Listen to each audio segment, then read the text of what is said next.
Hi, everyone. So in this particular video, we now extend our ability to do linear algebra on really completely different objects than what we've been seeing so far. So computation is the muscle behind mathematics. With algebra and arithmetic and, of course, other operations like integration, differentiation, and so on, it allows us to compute lots of crazy things. But abstraction, though, is the real magic of mathematics. It's the ability to say, this looks a lot like that. I'll solve this problem, and by doing so, I solve that one.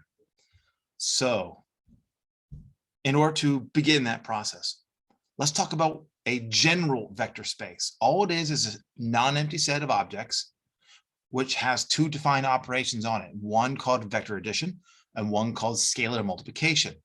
If u and v are in this set, the sum of u and v, called u plus v, is going to be something that's supposed to be in that set.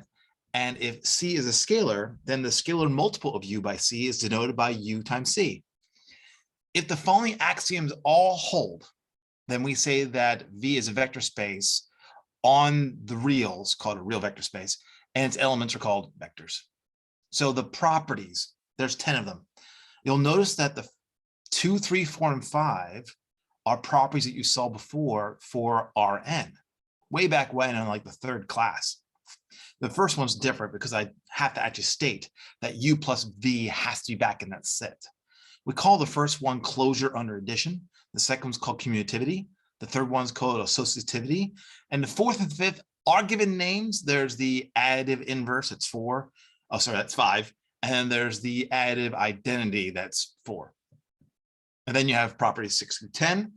7, 8, and 9 are actually the same properties you were taught way back when you were first exposed to Rn spaces. But 6 has to be explicitly stated that if you take a scalar times any of these vectors, that you're back in the space V. So the first one's called closure under scalar multiplication. The seventh is called distribution, or specifically scalar distribution, but often just distribution. 8 is also called distribution. 9 is called scalar associativity, but oftentimes there's no name for it. We just don't say it. And last one is the identity by multiplication by 1. So if you have a set that is a vector space and the scalars that you're using are real numbers, we call it a real vector space. If the scalars being used are complex numbers, then it's called a complex vector space. So you need some examples, but you should be warned. Notice that the definition of a vector space doesn't actually say what the set is. What are the elements? What do they look like? It doesn't say. It also doesn't define how to do the multiplication or how to do vector addition.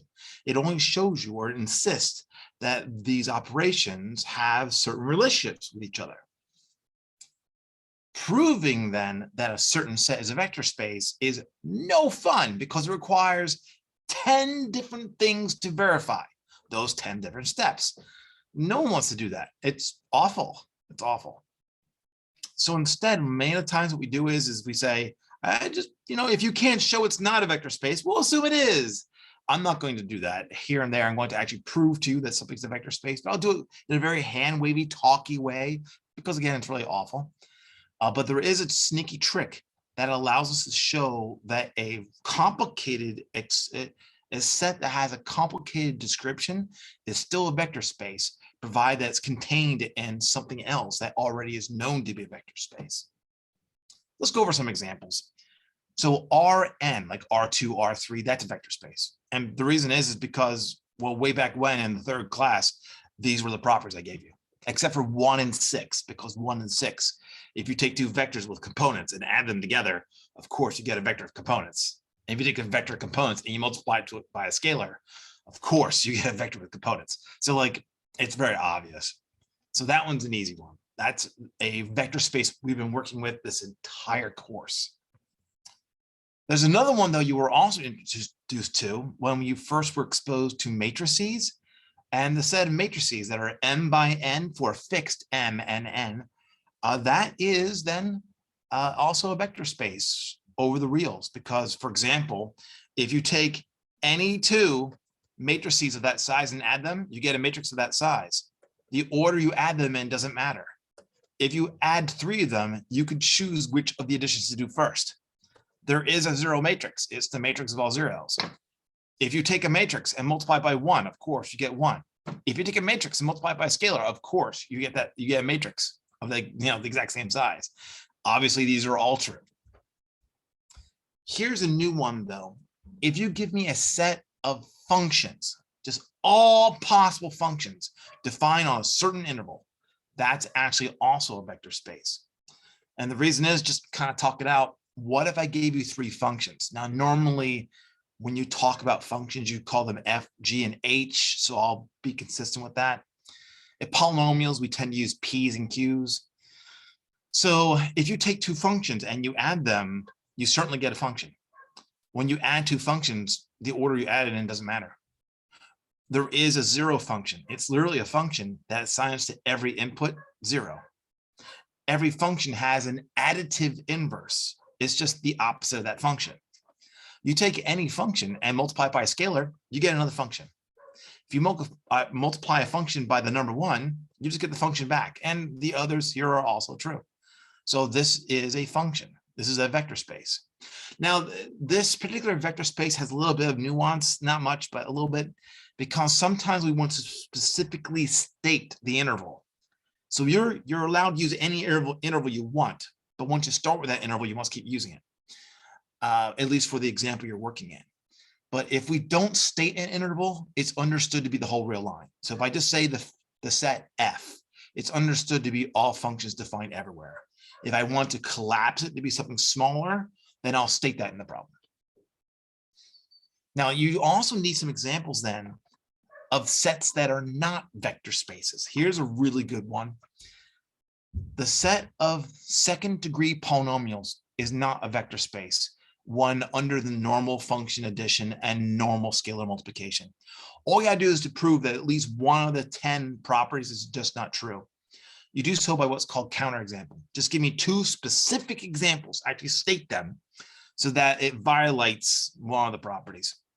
Here, just notice that the very first property is already violated for some choice of functions. Just make the first function be the polynomial 1 plus x squared, and g of x be the polynomial 1 minus x squared. Those are both in the set of polynomials that are exactly degree 2. But if you add them, the addition of them is just the function 2. So f plus g is not degree 2. It's actually considered degree 0. So that's not an S. That violates the very first property. And actually, this particular set actually violates some others too. It actually also violates properties 4, 5, and 6, which you can, if you think about it, you'll find out what they are.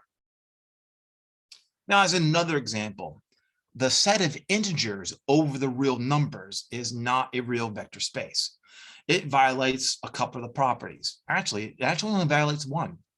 To show you which one, it actually violates property 6 only. All the other 9 of them, 1 through 5, 7 through 10, they're actually all okay. It's 6 that's the problem. 6 is if you take any scalar times any vector, you have to be back in that space. Well, the vectors, though, are integers, and the scalars could be any real number. So pick the integer 1 and pick the scalar a half. Notice that when you multiply them together, that's not in the set of integers. So then Z is not a real vector space.